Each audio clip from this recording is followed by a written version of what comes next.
सो बेटा we are moving towards a new topic जिसका नाम है एंथैल्पी और ये एक नया स्टेट फंक्शन। अब देखो स्टेट फंक्शन और पाथ फंक्शन हम लोग देख चुके हैं। स्टेट फंक्शन यानी कि पाथ इंडिपेंडेंट, जो हमारे पास किस पाथ पे हो रही हैं, कैसे चीज़ें हो रही हैं, इस चीज़ पे डिपेंड नहीं करता है। सिर्फ और सिर्फ किस चीज़ पे डिपेंड करता है कि इनिशियल कंडीशन क्या है और फाइनल कंडीशन क्या है। अब मैं आपसे कह रहा हूँ कि एक नया स्टेट फंक्शन है एंथैल्पी। एंथैल्पी क्या है बेटा? अगर एंथैल्पी आपसे कोई पूछे तो ये बेसिकली अमाउंट ऑफ हीट ही है। क्या है? अमाउंट ऑफ हीट, यानी कि हीट चेंज की वजह से कोई भी चीज़ जो आ रही है आपके पास, वो यहाँ पे क्या पता पड़ेगी आपके पास? एंथैल्पी। अब आपको पिछली बार ये चीज़ पता थी, जब कोई भी चीज़ हमारे पास कांस्टेंट वॉल्यूम पे होती है तो हमारे पास डेल्टा यू किसके इक्वल हुआ करता था? क्यूवी के इक्वल हुआ करता था। और मैंने कहा था खाली क्यू हमारे पास पाथ फंक्शन होता है और क्यूवी हमारे पास स्टेट फंक्शन होता है, राइट। अब यहाँ पर हमारे पास चीज़ें थोड़ी सी आगे चली जाती हैं। मतलब कि ये है, जब हमारे पास Q यानी कि कुछ भी आपने हीट दिया तो वो सारा का सारा काम कहाँ हुआ? इन changing the internal energy of the system, right. यही तो हमारे पास कहानी हुई थी। और अगर मैं फर्स्ट लॉ ऑफ थर्मोडायनेमिक्स की स्टेटमेंट उठाता हूँ तो मेरे पास क्या आया था बेटा? Delta U is equals to Q plus W, यही आया था हमारे पास। और आप इसे कह सकते हैं कि सर हमारे पास आया था is equals to Q minus P times delta P, यही हमारे पास आई थी बेटा स्टेटमेंट। अब अगर मैं यहाँ पर स्टेट ले लेता हूँ कि वॉल्यूम मेरे, देखो प्रेशर मैं कांस्टेंट मान के चल रहा हूँ और मैं कह रहा हूँ कि मेरे पास एक ऐसी स्टेट आई जहाँ पे वॉल्यूम अब कांस्टेंट नहीं रही है, क्योंकि कांस्टेंट हो जाएगा तो इसके इक्वल आ जाएगा बेटा। अब अगर वॉल्यूम चेंज हो रही है तो V1 से लेकर और V2 तक की मेरी जो वॉल्यूम है वो मैं यहाँ पर चेंज करना चाह रहा हूँ। तो अगर मैं वॉल्यूम को चेंज करता हूँ V1 से लेकर V2 तक, आप इस डेल्टा U को भी क्या लिख सकते हैं? U2 minus U1 is equals, क्योंकि सारी कहानी कांस्टेंट प्रेशर पर हो रही है इसलिए आप इस Q को QP डाल दीजिए, इज इक्वल्स टू मतलब माइनस P टाइम्स ब्रैकेट में कर दीजिए V2 माइनस V1। अब आपको चाहिए हीट एट कांस्टेंट प्रेशर। क्या चाहिए? Heat at constant pressure. तो आप कह सकते हैं कि सर इसकी वैल्यू आ जाएगी U2 माइनस U1, इसको इधर ले आता हूँ तो ये आपके पास आ जाएगा plus P into V2 minus V1 is equals to QP के इक्वल आ जाएगा बच्चा। अब अगर मैं इसको यहाँ पर खोल देता हूँ तो U2 minus U1 plus PV2 minus PV1 is equals to Q times P के इक्वल आ जाएगा। U2 और PV2 को एक साथ रख दीजिए तो आपके पास आ जाएगा U2 प्लस PV2 माइनस आप यहाँ पे रख दीजिए तो आपके पास क्या आ जाएगा? U1 माइनस बाहर लिया U1 plus P times V1, ये किसके इक्वल आ जाएगा बेटा? मेरे पास QP के इक्वल आ जाएगा। तो ये हमारे पास आपसे पूछा जाता है कि आप वैल्यू कैसे लेते हैं। अब आपके पास ये जो QP है ये क्या है? हीट। लेकिन अब हम लोग एक नई टर्म को इंट्रोड्यूस करने जा रहे हैं जिसका नाम था एंथैल्पी, जो कि एक स्टेट फंक्शन थी। तो यहाँ पर आप डाल दीजिए, आपके पास QP की जगह क्या आ जाएगा? H, और ये जो H आएगा ये आपके पास क्या आ जाएगा? देखो U2 माइनस U1 और PV2 माइनस PV1 हो जाएगा। तो यहाँ पर आपके पास H is equals to QP की जगह मैंने क्या लिख दिया है? H, यानी कि H क्या है? Change in heat at constant pressure. Change in heat at constant volume U था और change in heat at constant pressure हमारे पास क्या आएगा? H आ जाएगा। तो यहाँ पे जो हमारे पास H आया है ये हमारे पास कैसे आ जाएगा? U plus P times V, और इवन यहाँ पे P तो कांस्टेंट है तो मैं P टाइम्स, वैसे तो डेल्टा P भी आएगा बट मैं P टाइम्स डेल्टा V, क्योंकि प्रेशर तो कांस्टेंट है ना। तो मैंने एक स्टेप जो NCERT का देखो डायरेक्ट दे रखा है लास्ट वाला, इसने यहाँ पे Q2 माइनस Q1 को मतलब लिख रखा है H2 माइनस H1, तो हम लोग इसे लिख सकते हैं delta H is equals to, छोटे से इसके लिए U2 माइनस U1 को रखा है delta U plus P times delta V। तो ये हमारे पास इंटरनल एनर्जी है, ये तो हमारे पास इंटरनल एनर्जी है बच्चा। ये हमारे पास वॉल्यूम, ये थोड़ा सा सेम हो रहा है बट अलग, ये वॉल्यूम का चेंज, यानी कि हमारे पास ये वैल्यू आपके पास आती है delta H is equals to delta U plus P delta V। और आपको पूछा जाता है कि ये वैल्यू कैसे आती है, तो आपके पास सिंपल आ जाती है। अब आपके पास जो डेल्टा H आया है एंथैल्पी, ये दो तरीके की हो जाती हैं। एंथैल्पी या तो पॉजिटिव हो सकती है या फिर नेगेटिव हो सकती है। पॉजिटिव कब रहती है? जब सिस्टम हीट एब्जॉर्ब करता है तो हमारे पास डेल्टा एच पॉजिटिव रहता है, और ऐसे प्रोसेस को हम लोग एंडोथर्मिक प्रोसेस बोलते हैं। तो आप कहेंगे कि आपका डेल्टा एच पॉजिटिव रहता है फॉर एंडोथर्मिक प्रोसेस, और डेल्टा एच आपके पास नेगेटिव रहता है फॉर एक्सोथर्मिक प्रोसेस। तो ये आप लोगों से पूछा जाता है कि भैया किस तरीके से आती हैं। अब कांस्टेंट वॉल्यूम पर हमारे पास V तो 0 हो जाता है, कांस्टेंट वॉल्यूम पर हमारे पास V 0 हो जाता है। तो ज़रा एक चीज़ देखना, अगर वॉल्यूम कांस्टेंट हो जाता है तो हमारे पास H भी तो U के इक्वल हो गया, यानी कि at constant volume delta H is equals to delta U is equals to Q times V, यानी कि ये तीनों रिलेशन को आप यूज कर सकते हैं। और इस तरीके से आपके पास जो इक्वेशन 6.8 आपकी किताब में वो यहाँ पर बताई जाती है। ठीक है, यहाँ तक कोई डाउट? नोट कीजिए, फिर आगे चलते हैं। अब बेटा यहाँ पर हम लोगों ने देखा कि H U के ओके बराबर है एट कांस्टेंट वॉल्यूम, बट अगर मैं आपसे बोलता हूँ कि H और U में कोई डिफरेंस है, तो अगर मैं आपको बताऊँ बेटा सॉलिड और लिक्विड का वॉल्यूम बहुत ज़्यादा चेंज नहीं होता है। आप जो भी चीज़ देख रहे हो उसमें सॉलिड और लिक्विड का वॉल्यूम बहुत ज़्यादा चेंज नहीं होता। हल्का सा अगर टेम्परेचर बढ़ गया तो थोड़े बहुत टेम्परेचर की वजह से आप लोग अगर सोच रहे हो सॉलिड और लिक्विड में बहुत ज़्यादा चेंज आया, नहीं होगा ना। अब जैसे एक डेस्क रखी है इस रूम में, गर्मी में टेम्परेचर 40-42 और दिल्ली में रह रहा है तो 45-46 ही पहुँच जाता है, लेकिन ऐसा तो नहीं है इसमें बहुत ज़्यादा वॉल्यूम बढ़ जाता हो। तो सॉलिड और लिक्विड केस में वॉल्यूम का बहुत ज़्यादा बढ़ पाना मुश्किल है, लेकिन हाँ अगर गैस आ जाती हैं तो हमारे पास चीज़ें बहुत ज़्यादा वेरी करती हैं। अगर गैस आ जाती हैं हमारे पास तो चीज़ें हमारे पास बहुत ज़्यादा वेरी करती हैं। और गैस के लिए मैं कहता हूँ चलो मैंने कोई दो गैस ले ली जिसका एक का वॉल्यूम VA था, एक का वॉल्यूम VB था। अब प्रेशर कांस्टेंट में रख के चल रहा हूँ, तो लेट्स से कि मेरे पास जो आइडियल गैस इक्वेशन है PV is equals to nRT, इसको लेके चल लेता हूँ, right. Volume of gas A, let's say मैंने A ले लिया, तो अगर उसका A होगा वॉल्यूम तो हमारे पास नंबर ऑफ मोल्स भी हमारे पास Na आ जाएंगे, राइट। और अगर मेरे पास PVB आएगा तो ये हमारे पास आ जाएगा NBRT आ जाएगा बेटा, आ जाएगा। अब मैं कहता हूँ आपसे कि आपके पास ये गैस 1 गैस 2, माइनस कर देता हूँ किसी को भी किसी में से माइनस कर देता हूँ। अभी मान के चल रहा हूँ मेरा VA VB से बड़ा है या VB, कोई सा भी एक बड़ी चीज़ तुम मान सकते हो।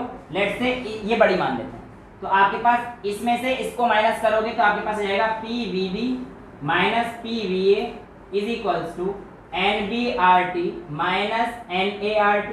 यहाँ से आप P कॉमन ले लो, VB minus VA is equals to आपके पास यहाँ पे क्या आ जाएगा NB minus NA into RT। अब बेटा यहाँ पर आप लोगों को मैंने क्या बताया कि सॉलिड लिक्विड को मैं कंसीडर नहीं लेके चल रहा हूँ, मैंने सिर्फ क्या चीज़ ली है, गैसेस लिए हैं। तो ये जो नंबर ऑफ मोल्स हैं ये किसके हैं मेरे पास, गैसेस के नंबर ऑफ मोल, यानी कि अगर कोई रिएक्शन हो रही है तो मेरे पास जो मोल्स मेरे को कंसीडर करने हैं वो किसके करने हैं, गैसेस के मोल्स कंसीडर करने हैं। और यहाँ पर ये मेरे पास किसके इक्वल है, डेल्टा V के इक्वल है, तो आप लिख सकते हो P times delta V is equals to Ng। ये किसका है, number of moles of gas, यानी कि डेल्टा Ng है बेसिकली। और डेल्टा Ng क्या है, NB माइनस Na। ये बहुत यूजफुल है जब आप क्वेश्चंस करेंगे, इसलिए बिल्कुल ध्यान रखिएगा इसको। तो आपके पास P डेल्टा V किसके इक्वल आ जाएगा, डेल्टा NGRT के इक्वल आ गया है। अब मैं आता हूँ अपनी फर्स्ट इक्वेशन पे जो हमने इसके लिए निकाली है। क्या निकाली थी बेटा, हमारे पास delta H is equals to U plus P times delta V निकाली थी, यही निकाली थी। और अगर मेरे पास ये वैल्यू आप देखेंगे अपनी NCERT की लास्ट 6.10 इक्वेशन, यही इक्वेशन है, बस P डेल्टा V की जगह उन्होंने क्या पुट कर दिया है, NGRT। तो हमारे पास लास्ट इक्वेशन जो आती है H is equals to U plus NGRT, जहाँ पर Ng क्या है, रिएक्शन के दौरान जितने भी number of moles of gas हैं वो हम लोग कंसीडर करेंगे, वो हमारे पास Ng होंगे। इस Ng को निकालने का तरीका होता है number of gaseous moles in product minus number of gaseous mole in reactant. तो ये जो हमारे पास वैल्यू आती है, ये हमारे पास डेल्टा एन जी जो हमारे पास आता है वो हमारे पास n g minus N g रहता है, बट एक प्रोडक्ट का माइनस रिएक्टेंट का। इस तरीके से हम लोग डेल्टा एन जी निकालते हैं। एनसीईआरटी का एक एग्जाम्पल है, एग्जाम्पल नंबर 6.5, जिसमें हमसे बोला है if water vapour is assume to be a perfect gas, molar enthalpy change for vaporisation of 1 mole of water at 1 bar and 100 degree Celsius is 41 kilojoule per mole. देखो molar enthalpy change दे दिया है, यानी कि हमारे पास delta H की value कितनी दे दी है, 41 किलोजूल पर मोल इसने दे दी है।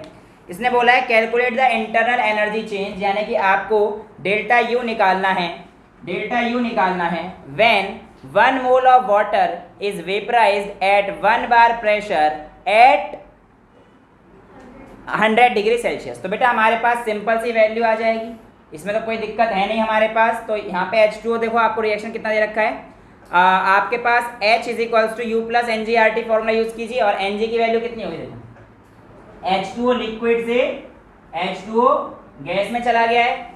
अब मैंने क्या बोला था, एन जी कैसे निकालोगे, प्रोडक्ट माइनस रिएक्टेंट। तो यहाँ पे 1 मोल, यहाँ पे 1 मोल नहीं लोगे, सिर्फ इसका लोगे बेटा, क्योंकि ये गैस है और ये लिक्विड है।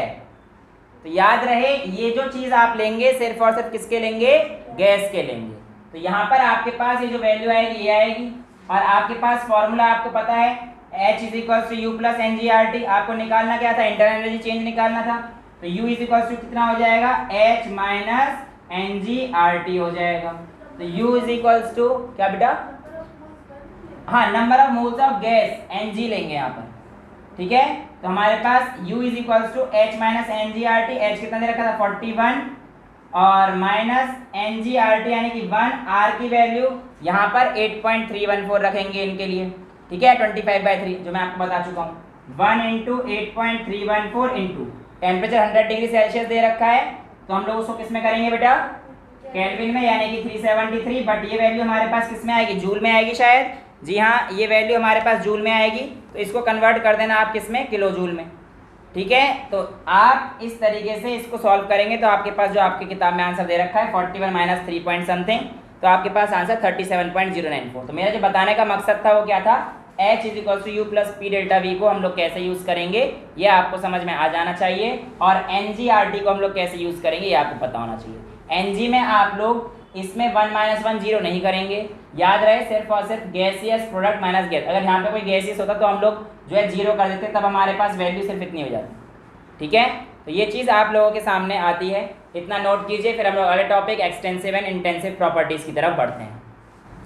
सो बेटा नेक्स्ट टॉपिक हमारे पास एक्सटेंसिव एंड इंटेंसिव प्रॉपर्टी, और बहुत ही आसान से प्रॉपर्टी समझनी है। देखो थ्योरी तो हमसे कहती है एक्सटेंसिव प्रॉपर्टी ऐसी प्रॉपर्टी जो हमारे पास अमाउंट ऑफ सब्सटेंस पे डिपेंड करता हो, कितनी चीज़ ली है उस पर डिपेंड कर रहा है तो आपके पास एक्सटेंसिव प्रॉपर्टी, और कितनी चीज़ ली है उस पर डिपेंड नहीं कर रहा तो इंटेंसिव प्रॉपर्टी। समझ में मुश्किल आएगा, एक काम करो, ऐसा करते हैं इस रूम में पर्दा लगा दो। लगाने का मतलब बेटा गलत काम नहीं करना है, तो पर्दा सोचो कि हम लोग इस रूम में पर्दे लगा देते हैं।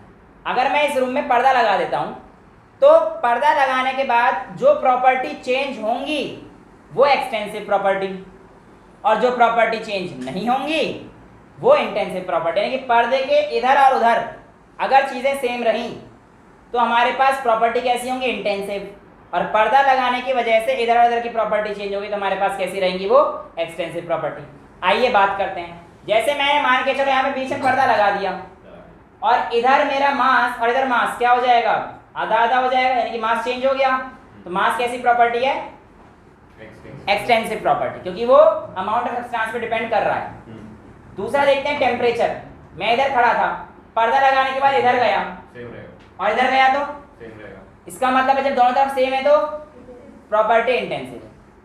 वॉल्यूम सोचो, अगर मैं इधर लगाया था पर्दा, इधर गया तो वॉल्यूम क्या हो गया, कैसे वही हो गया, पर्दे क्या इधर की तरफ से वॉल्यूम आधा हो गया, वॉल्यूम तो वही रहेगा ना बेटा, वॉल्यूम पूरे कमरे का वही रहेगा ना, लेकिन पर्दे के इधर का वॉल्यूम आधा हो गया, इधर का वॉल्यूम v/2 हो गया।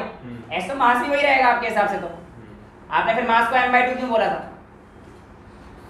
अगर आप पर्दा लगाने पे वॉल्यूम सेम रख रहे हो, पर्दा लगाने का फायदा क्या हुआ, ठीक है। तो पर्दे में रहने दो, और पर्दे के इधर चीज़ें चेंज हो रही हैं वो आप किस में रहेंगे, एक्सटेंसिव प्रॉपर्टीज में और चेंज नहीं हो रही है वो हमारे पास इंटेंसिव प्रॉपर्टीज में।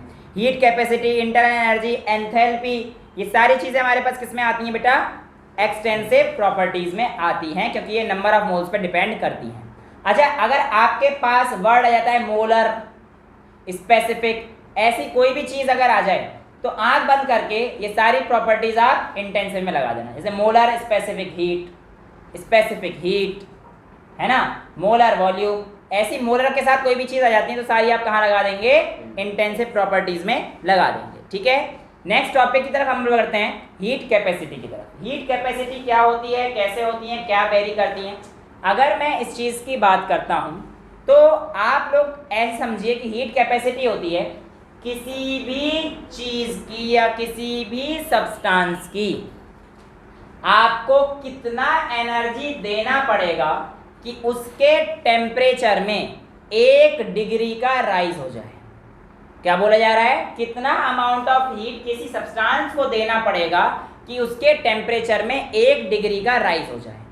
इसके बेस पर आपकी एनसीईआरटी शायद आपको कंफ्यूज करने की कोशिश करेगी, बट आपको कंफ्यूज नहीं होना है। एक्चुअल में यहाँ पर एक टर्म है स्पेसिफिक हीट और एक टर्म है मोलर स्पेसिफिक हीट। अंतर तो कुछ है नहीं। जहाँ पे भी वर्ड आ जाए मोलर स्पेसिफिक हीट, वहाँ पे आप समझना चीज़ें 1 मोल के लिए डिफाइन हो रही हैं, और जहाँ पे वर्ड आ जाए स्पेसिफिक हीट, वहाँ पे नॉर्मल मास के लिए यूज हो रहा है। अगर मोलर स्पेसिफिक हीट आ रहा है, बेसिकली ये स्पेसिफिक हीट किस चीज़ पे डिपेंड कर रहा है, आइए इस चीज़ को देख लेते हैं। देखो, अगर मैं आपसे कहता हूँ किसी भी बॉडी की हीट किस चीज़ पे डिपेंड कर रही थी, तो आप कहेंगे सर हमारी बॉडी की हीट टेम्परेचर पे डायरेक्टली डिपेंड करती है। हमारी बॉडी की हीट, अब भाई सीधी सीधी बात है ना, टेम्परेचर बढ़ाओगे हीट भी बढ़ेगी, ये तो साफ साफ नजर आ रहा है। अगर आप इसको हटा देंगे तो आपके पास एक कांस्टेंट आएगा, और यही जो कांस्टेंट है बेसिकली आपके पास क्या आने वाला है? Specific heat of the substance. अब अगर मैं आपसे कहता हूं नॉर्मल स्पेसिफिक हीट, तो आप यूज करेंगे Q = mc डेल्टा T, मास की टर्म से जनरली हम लोग डिफाइन करते हैं। और अगर मैं बोलता हूँ मोलर स्पेसिफिक हीट, तो यही चीज हमारे पास 1 मोल के लिए डिफाइन हो जाएगी, तो Q = mc डेल्टा T। तो यानी कि अगर मेरे को Cm नॉर्मल निकालना है तो आपके पास ये वैल्यू भी आ जाती है। तो एनसीईआरटी ने 2-3 लाइनें दे रखी हैं आगे, where C is, when C is large, ये सारी चीजें। इससे पहले Q = C times delta T, change in temperature, तो डेल्टा T मैंने CT लिख रखा है, डेल्टा T कर दीजिएगा प्लीज इसे। तो ये आपके पास mc डेल्टा T और nc डेल्टा T में कंफ्यूज नहीं होना है। m वाला नॉर्मल मास के लिए और n वाला नॉर्मल मोल के लिए, और आपको मास से मोलर मास निकाल के मोल का रिलेशन निकालना आता ही है, वो चैप्टर 1 में हम लोग सीख चुके हैं। तो अगर नॉर्मल स्पेसिफिक हीट की बात कर रहा है तो हमारे पास किसकी बात कर रहा है? mc डेल्टा T की। और अगर वो मोलर स्पेसिफिक हीट की बात कर रहा है तो वो nc डेल्टा T। देखो लाइन क्या कहती है हमसे, Cm is the heat capacity for 1 mole of a substance and is the quantity of heat needed to raise the temperature of 1 mole by 1 degree Celsius या 1 Kelvin। देखो change दोनों में same होता है। जैसे कि मैं कहता हूँ 30 डिग्री से 60 डिग्री मान लो, चेंज सेम होता है। मैं ये नहीं कह रहा कि टेम्परेचर है तो सब सेम, लेकिन दोनों का चेंज सेम। देखो 30 डिग्री से 60 डिग्री में चेंज आएगा ना, वो बिल्कुल सेम आएगा इनके केल्विन वैल्यूज में। आप देखो 30 डिग्री में कितना 273 प्लस 303 और इधर 273 प्लस 333, लेकिन जब दोनों में माइनस करोगे यानी कि चेंज, तो दोनों में 30 का ही आएगा। मैग्नीट्यूड जो चेंज आएगा दोनों का वो सेम आता है। ठीक है, तो इसलिए आपके पास चाहे 1 डिग्री सेल्सियस में करो या 1 डिग्री मतलब 1 केल्विन में करो, तो चेंज दोनों में सेम आता है। ठीक है, तो डेल्टा T आपके पास कहीं भी वैल्यू निकालोगे डेल्टा T वो हमेशा सेम आएगा उसमें, लेकिन डिग्री सेल्सियस और केल्विन में क्या रिलेशन है आपको पता होना चाहिए, तो 9th क्लास से पढ़ते आते हैं।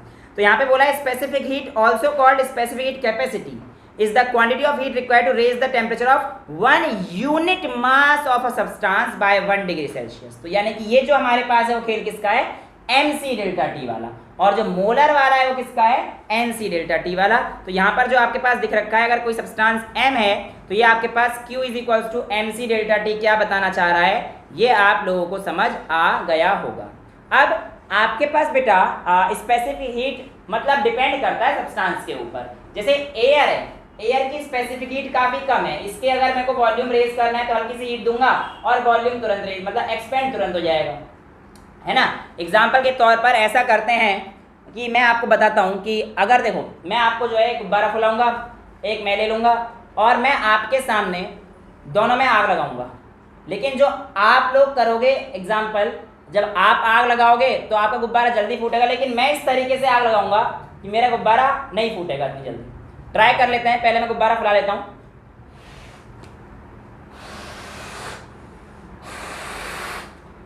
काफ़ी अच्छा है, ठीक है, ठीक ठाक फूल गया है।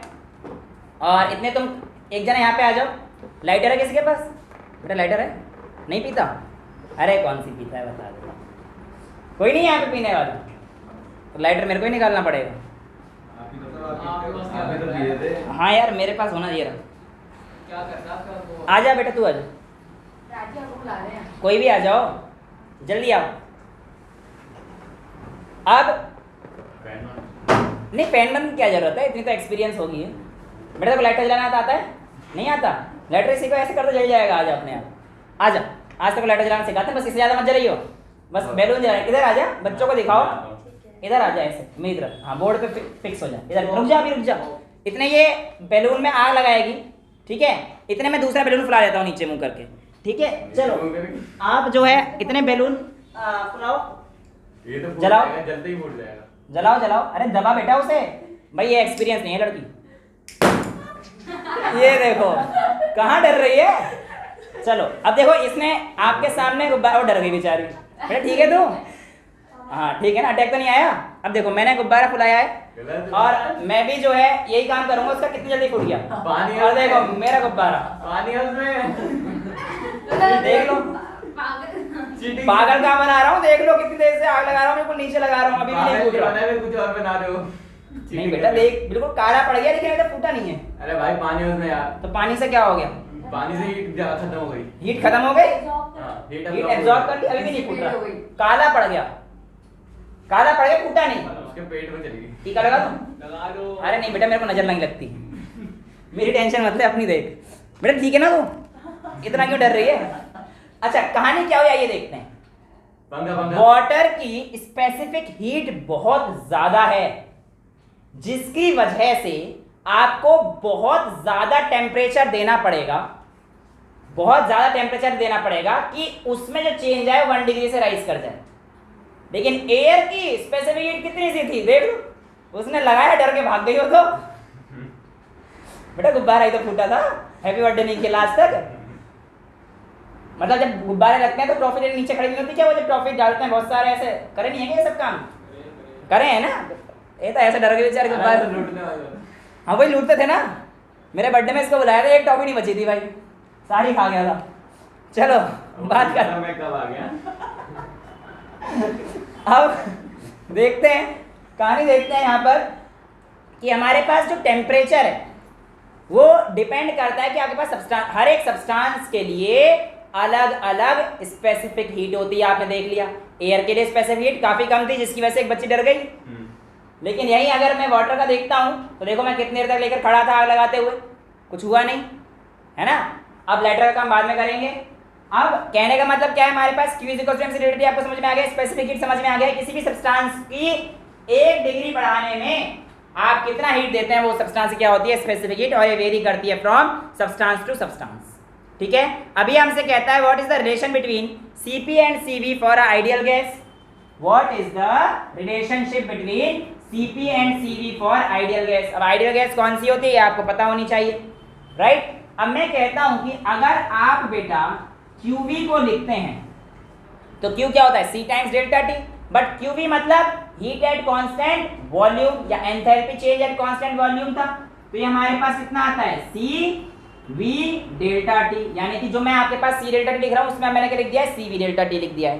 कांस्टेंट वॉल्यूम पे हमारे पास specific heat at constant volume. और दूसरा जो मेरे पास QP आता है, ये मेरे पास क्या आता है, CP डेल्टा T आ जाता है। यहाँ पर आप लोगों को समझ में आ गया है। अब मैं आपसे कहता हूँ कि आप पहली इक्वेशन को यूज कीजिए जो आप पीछे कर चुके हैं, यानी कि H = delta H = delta U plus P times delta V। Sorry delta V था ना क्या बेटा, ये U है, U plus P delta V आपकी बुक में भी NCERT दे रखा है, इसमें कोई दिक्कत आपको आ नहीं रही है। हाँ जी, अब आप लोगों के पास P डेल्टा V को हम लोग क्या लिख सकते हैं, RT। तो हमारे पास delta H = delta U plus 1 mole of a gas ले रहा हूँ, PV is equals to NG/RT होता था। For 1 mole of a gas I can write it as this.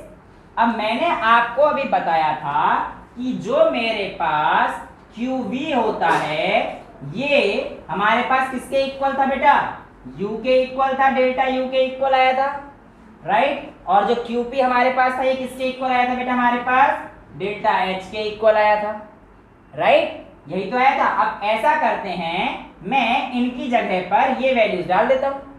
तो यहाँ पे डेल्टा H में क्या डाल सकता हूँ, CP डेल्टा T, तो CP डेल्टा T, ठीक है। और basically PV is equal to NRT और टेम्परेचर T2 से T1 ले रहा हूं तो ये भी मेरे पास डेल्टा T आ जाएगा।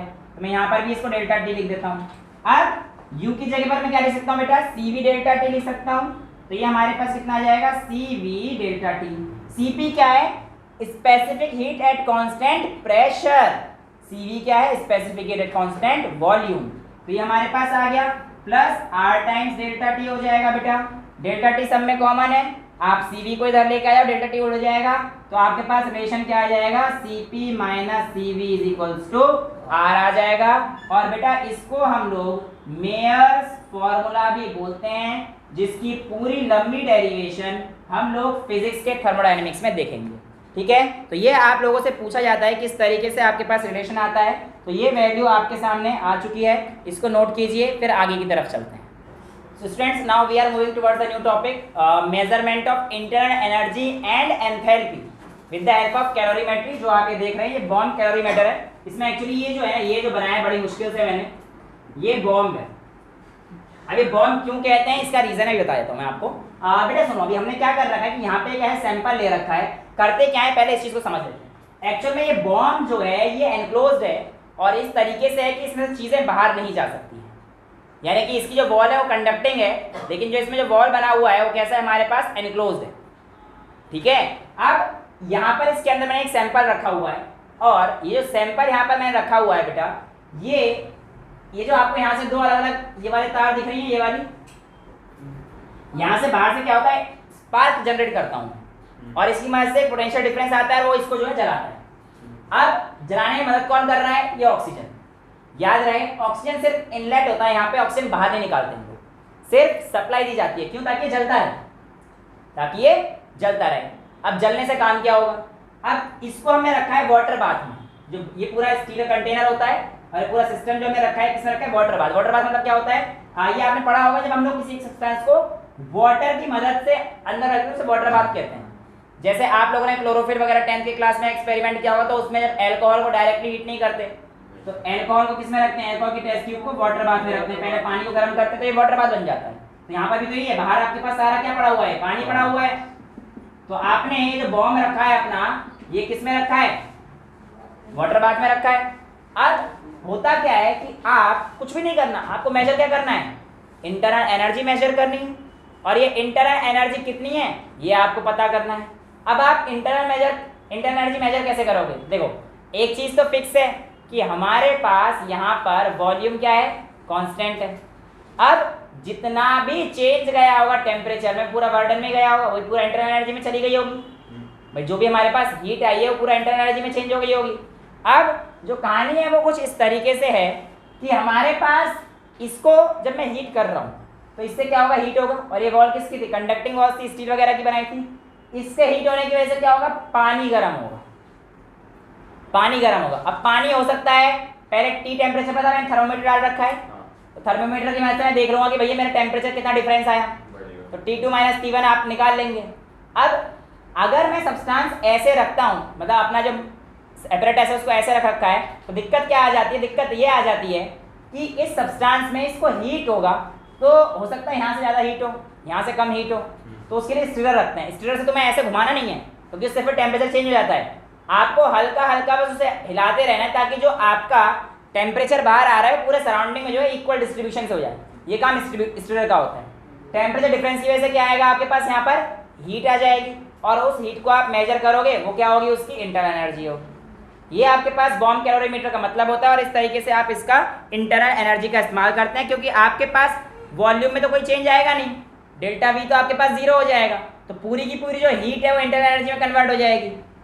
तो इसमें जब हम लोग टेम्परेचर का चेंज निकाल के अपना आराम से इक्वेशन से निकाल सकते हैं और हम लोग बता सकते हैं कि किसी भी सब्सटेंस की इंटरनल एनर्जी कैसे होती है। यही सेम प्रोसेस देखो डेल्टा एच के मेजरमेंट के लिए भी कैलोरीमीटर रख रखा है। Heat change at constant pressure, यही बताया था मैंने आपको, heat change at constant pressure, उसमें कुछ भी नहीं करना है। अगर आपका हीट इवॉल्व हो रहा है, बाहर आ रहा है, तो वो एक्सोथर्मिक प्रोसेस है, बनाएंगे यही कैलोरीमीटर, अंतर कुछ भी नहीं है, यही थर्मोमीटर लगाते हैं। अब ये नॉर्मल आपके ना उसमें भी हो जाएगा, जो आप थर्माकोल वाले जो ग्लास है ना उसमें भी आप कर सकते हो, अंदर ग्लास रखो और आप जो है एक मैकेनिज्म से उसे हीट कर दो। अगर ऐसा हो रहा है कि वो पानी ठंडा हो रहा है तो इसका मतलब हीट एब्जॉर्ब कर लिया गई है, और अगर रिलीज कर रहा है हीट तो इसका मतलब हीट वो निकाल रहा है। तो दो केस बनेंगे, एक जब पानी गर्म हो रहा होगा और बाहर हीट रिलीज कर रहा होगा, प्रेशर तो कांस्टेंट रहेगा। अब हमें प्रेशर कांस्टेंट रखना है, प्रेशर तो 180 है, मैं कहीं पे भी ले लो, यहाँ पे रख लो, वहाँ रख लो, वहाँ रख लो, ये काम हमें कांस्टेंट प्रेशर पे रखना है। कांस्टेंट प्रेशर पे हमें देखना है कि हमारे पास जो हीट है वो इवॉल्व हो रही है फिर एब्जॉर्ब हो रही है।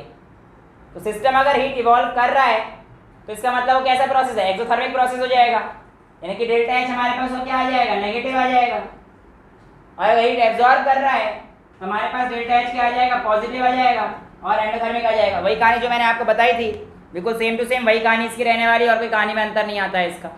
इसके बेस पे आपके पास एक चीज़ जो बोली गई है, वो बोला है कि 1 ग्राम ग्रेफाइट को बर्न किया गया बॉम कैलोरीमीटर में, एक्सेस ऑफ ऑक्सीजन 298 केल्विन पर, और 1 एटमॉस्फेरिक प्रेशर इस इक्वेशन के हिसाब से दिया गया है। बोलता है रिएक्शन के दौरान टेम्परेचर राइज किया है 298 केल्विन से 299 केल्विन। अगर हीट कैपेसिटी आपके पास बॉम कैलोरीमीटर की 20.7 थी तो बताइए एंथैल्पी चेंज कितना होगा अगर इस रिएक्शन की 298 केल्विन पे और 1 atm प्रेशर पर। तो बेसिकली आपको क्या निकालना है, यहाँ पे एंथैल्पी चेंज यानी कि Q निकालना है, H निकालना है। अब आपको पता है Q का फॉर्मूला क्या होता है, Q = CV delta T, right.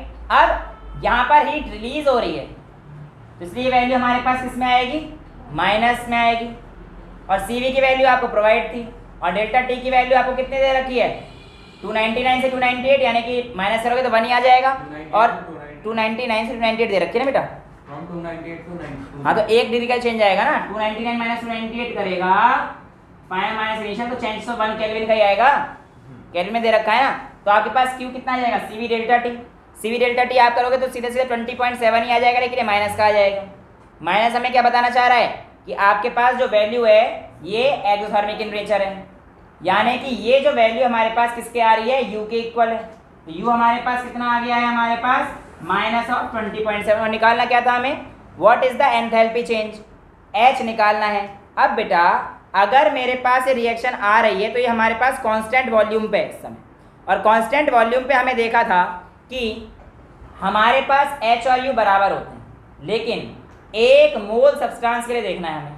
अभी यहाँ पर 1 मोल सब्सटेंस के लिए अगर मेरे को निकालना पड़ेगा, कार्बन यानी कि डायमंड, तो डायमंड का 1 मोल, देखो नंबर ऑफ मोल्स क्या होता है, mass upon molar mass, right. तो मास कितना आ जाएगा, आपको 1 ग्राम के लिए पूछा है ना, तो number of moles into molar मास कर दूंगा मैं। तो बेसिकली कितना आ गया, 1 ग्राम के लिए number of moles into molar mass 12 is equals to mass यानी कि 1 के लिए इतना आ गया। तो आप इसमें क्या कर देंगे, U इज इक्वल्स टू माइनस 20.7 into 12 gram per mole, 12 gram per मोल में आ जाएगा। अपॉन 1 कर देना चाहो तो 1 ग्राम के लिए कर रहे हो तो अपॉन 1 कर देना, यूनिट है तो 2 ग्राम के लिए होते तो जो यूनिटरी मेथड लगा देते हैं। तो 1 ग्राम के लिए पूछा है, सिंपल ये आ गया वैल्यू। तो आपके पास U is equals to delta H is equals to 20.728, जो आपके पास आंसर आएगा वो आपके पास यही सेम आ चुका है। तो इस तरीके से आपके छोटे मोटे क्वेश्चन पूछे जाते हैं और ये आपको समझ में आ जाना चाहिए। ठीक है, फिर इतना नोट कर लीजिए, उसके बाद आप लोग जा सकते हैं। आज के लिए इतना ही रखते हैं। That's all for today, thank you so much.